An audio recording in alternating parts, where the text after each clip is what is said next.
Hello everybody and welcome back to my YouTube channel. So today I will be continuing my Building Newcrest series where we take all of the empty lots on Newcrest and build it into a playable town. So without further ado, subscribe if you enjoy and let's get into the video. So today's episode of Building Newcrest is a micro home. I kind of just wanted to build a very small starter home since the starter home that I did build was pretty expensive. Like, you don't have a lot of money left if you start your sim in that house. However, in this one, I played around with the idea of having it just be a straight box and then changed it to this little shape, which does not change for the rest of it except for what I just did there. There we go. Now it's not going to change. It's exactly 32 tiles, so it is a micro home. But this is going to be, in this first neighborhood, I'm keeping it like a cozy family neighborhood-esque type of place. I did not know what to do with that roof. I'm not going to lie. I made it go down a little bit and then decided that you could just ignore that tiny little piece that's still there. So we're going to pretend it doesn't exist. I love this house. I'm not going to lie. This one did turn out to be one of my favorite builds so far in the series. So I'm trying to pick a nice siding here.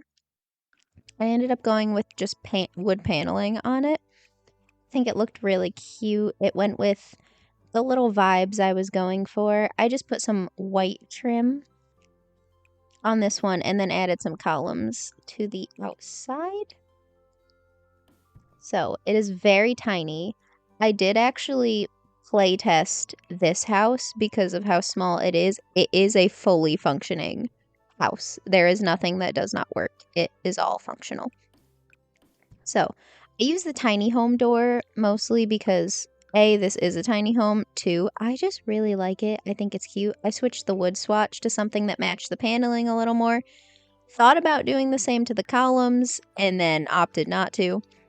I lit up the inside to start just because that makes life a lot easier, and then moved on to windows. I found these windows and I'm kind of obsessed with them now. I use them quite a bit. I especially liked how some of them were like a little open. So the one on the front I made as one that was a little open. The side one is flat, and then we have a different window for the bathroom because a big full wall window in a bathroom does not sound like the best idea. So for this micro home, I did decide to go with a Murphy bed, even though it can and probably will murder your sim at some point. But, you know, it's a risk that we're going to take living in the micro home. If you have the tiny campers or outdoor retreat, you could always pop a tent in the backyard if you get nervous about it, you know. But it's worked out okay. As long as you don't use it when it's broken, it should be okay. I went for a very colorful theme here in the bathroom because of that shower curtain. I really decided to run with the different colored elephants, and I did use the tiny home toilet and sink. Partially because it's a tiny home, and partially just because I really like them. I don't know why. I think they're cute. I took a little marine life photograph and put it above the toilet, and then we have our toilet paper. And I tried to fit the bigger towels in there, but it was not working out, so we went with the old reliable cheap towel and sized it down to make a matching hand towel as well. And I chose a couple colors that were kind of close to what was on the shower curtain. And for the walls, I added that little pop of color with that little lavender wall. Looks very cute. So now I'm trying to figure out the layout of this main area. So I ended up putting the Murphy bed in this corner. 2 sims can still sleep on it. The first sim, you just have to make sure scoots over to the inside before the second sim can lay down, but it is still functional for 2 sims. Or 1, depending on who you have live in this house.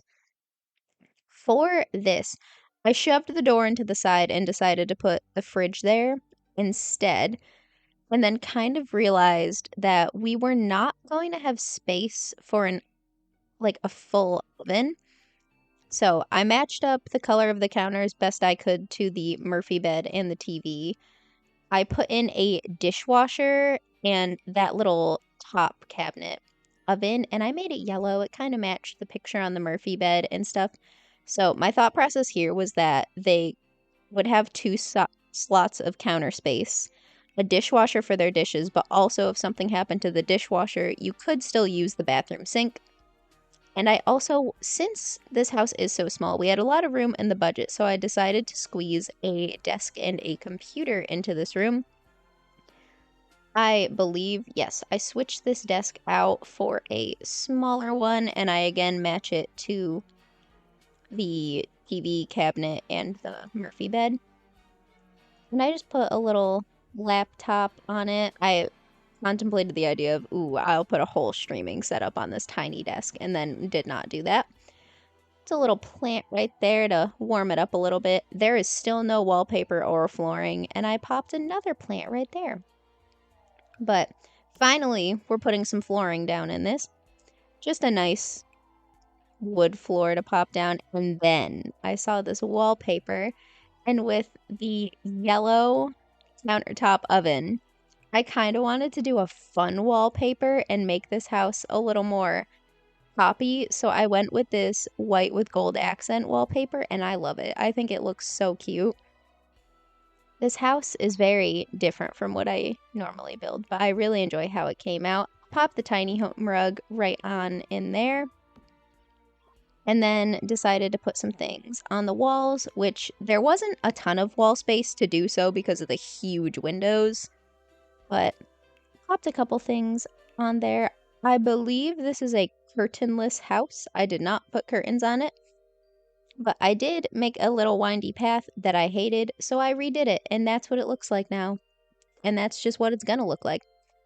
I did not forget the mailbox or the trash can, so we are all set on that. And then we move into landscaping. Some of these absolutely massive trees I decided to use for this build because there was a lot of extra space and the house is tiny. And I was also trying to camouflage the fact that there are no curtains in that house. So I was like, we'll just cover it up with landscaping. It'll be fine. The house is also further back on the lot, so it made me feel a little better about that. But here I am just lining this whole path with a bunch of bushes and shrubs. I did not rotate any of them that much. Honestly, not a ton of effort was put into this. I was just finding things that fit into the gaps. I sized that little hedge down and popped it in front there. I tried to add some pops of color with some flowers and such. But these things worked out very well to line the path. This path is also still functional with all of the landscaping around it. The Sims could navigate it just fine. So I do end up reusing quite a few of these as we get toward the end because I started to run out of bush options and get a little lazy at the same time. So I ended up lining it with a bunch of similar things, but I still tried to mix it up here and there. Added the yellow flowers instead of the peachy colored ones, really mixed it up. And then I threw this jungle adventure grass in kind of throughout the whole thing just to make it look like stuff was actually growing there and that it wasn't just placed there. Then for the backyard, I knew I wanted to do something back here, especially because there's no dining room inside. So here I am scrolling through looking for a dining room, well, an outdoor dining table to pop back here. I ended up going with the little umbrella, and I found that cute little swatch to bring in some of the color from the inside to the outside, pop some chairs around there, and then also find a cute little rug that I had to size up, but you know, that's okay. We cheat a little bit now and then. Lastly, I wanted to put some gardening plots back here. I feel like with the micro homes and stuff, you almost feel like when you live in a house that small that you're going to live off the land a little bit. You don't have a lot of space. I squeezed the little rabbit stump back there too. So that is the whole micro home. This build will be up on the gallery. My gallery ID is live2654, which will also be in the description below if you want to download it and check it out. Thank you for watching, and I will see you all in the next video.